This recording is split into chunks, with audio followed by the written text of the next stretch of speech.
എത്ര സ്നേഹം നിറഞ്ഞ എൻ്റെ പ്രിയ സുഹൃത്തുക്കളെ, ഞാൻ ഖാലിദ് മഞ്ചേരി.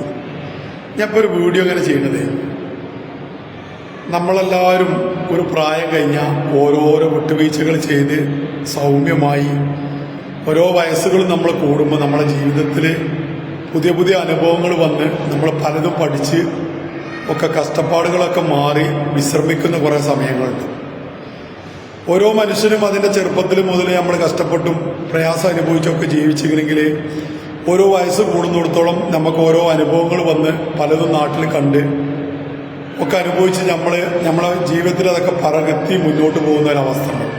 എന്നാൽ ഇന്ന് എൻ്റെ നാട്ടിൽ ഇന്ന് രാവിലെ യോഗ കഴിഞ്ഞ് ഞാൻ ആ വിവരം അറിഞ്ഞോടുകൂടി എൻ്റെ മനസ്സൊക്കെ തകർന്നു കഴിഞ്ഞു. പക്ഷെ തന്നെ നമ്മളൊക്കെ പാപ്പാനും ഉമ്മാനിമാരും സ്നേഹിക്കുന്ന ഒരു 85 വയസ്സുള്ള ഒരാളും ഒരു 70 വയസ്സായ അദ്ദേഹത്തിൻ്റെ ഭാര്യ, ഞങ്ങളൊക്കെ എന്നെ അങ്ങോട്ടും മകനെ പോലെ ഇരുന്ന് കണ്ടിരുന്നത്, ഞാൻ അങ്ങോട്ടും എൻ്റെ മാതാപിതാക്കളെ പോലെ കണ്ടിരുന്നു. അങ്ങനെ ഒരുപാട് ബന്ധങ്ങളുണ്ടായിരുന്ന ഒരു കുടുംബമായിരുന്നു. ആ കുടുംബത്തിൽ 2 വർഷമായിട്ട് അവർ ഭാര്യ ഭർത്താവിനും ഭർത്താവ് ഭാര്യക്കുമായി ഒഴിഞ്ഞു വെച്ചൊരു ജീവിതമായിരുന്നു.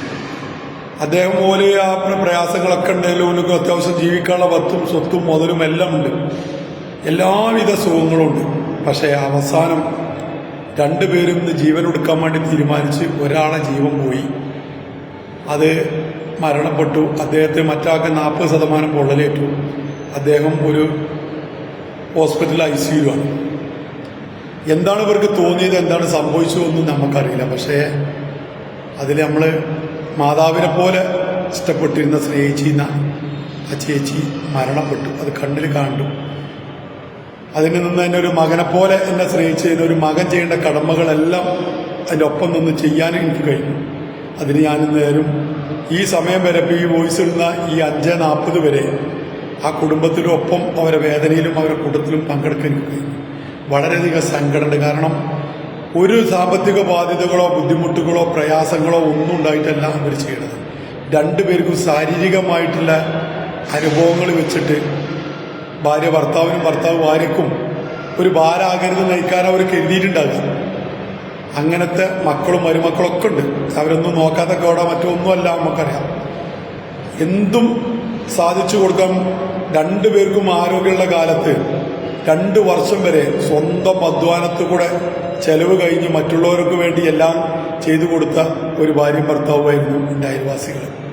ആ മരണം ഇന്ന് ശരിക്കും വേദനപ്പെട്ടു. കാരണം ആ ചേച്ചിൻ്റെ ആ പൊള്ളലേറ്റ് കിടക്കുന്ന ശരീരം നേരിട്ട് കാണാനും അത് പിടിക്കാനും അതിൻ്റെ ചടങ്ങൊക്കെ ചെയ്തപ്പോൾ എന്തിനു വേണ്ടി ഇവരിത് ചെയ്തു? ഒരു മനുഷ്യൻ പ്രായം ചെയ്യുമ്പോൾ നമ്മൾ ചെയ്യേണ്ട കാര്യങ്ങൾ നമ്മളെ ജീവിതത്തിലൊക്കെ ഏതെങ്കിലും ഒരു നിമിഷത്ത് എന്തെങ്കിലും തോന്നിയാലും നമ്മളൊക്കെ ചെയ്യേണ്ടത്, നമുക്കൊക്കെ പ്രായമായിക്കൊണ്ട് വരും.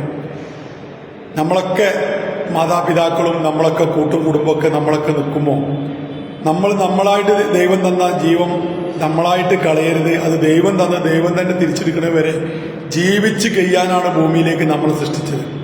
ആ സൃഷ്ടാവ് സൃഷ്ടിച്ചത് അദ്ദേഹം തിരിച്ചു വിളിക്കുന്നവരെ ഇവിടെ സുഖമായിട്ട് ജീവിച്ച് കഷ്ടപ്പാടാണെങ്കിലും സങ്കടമാണെങ്കിലും അതിലെന്തൊക്കെ പ്രയാസങ്ങളുണ്ടെങ്കിലും ദൈവം സൃഷ്ടിച്ചത് നമ്മളെയാണെങ്കിൽ ദൈവത്തിന് മാത്രം അത് തിരിച്ചെടുക്കാനുള്ള അവകാശം വീണത് വരെ നമ്മൾ വേറൊന്നും ചെയ്യരുത്. ഈയുള്ള തലമുറകളോടും പറയാനുള്ളതാണ്. പ്രയാസങ്ങളും പ്രശ്നങ്ങളും ഒക്കെ ജീവിതത്തിലുണ്ടാവും. ഒരു കയറ്റത്തിന് ഒരു ഇറക്കുണ്ടാവും, അതൊക്കെ ഉണ്ടാവും. അതുകൊണ്ട് ഇന്ന് വളരെയധികം ആ ഒരു കുടുംബത്തിൻ്റെ അവസ്ഥ കണ്ടപ്പോൾ വളരെയധികം വിഷമം തോന്നി.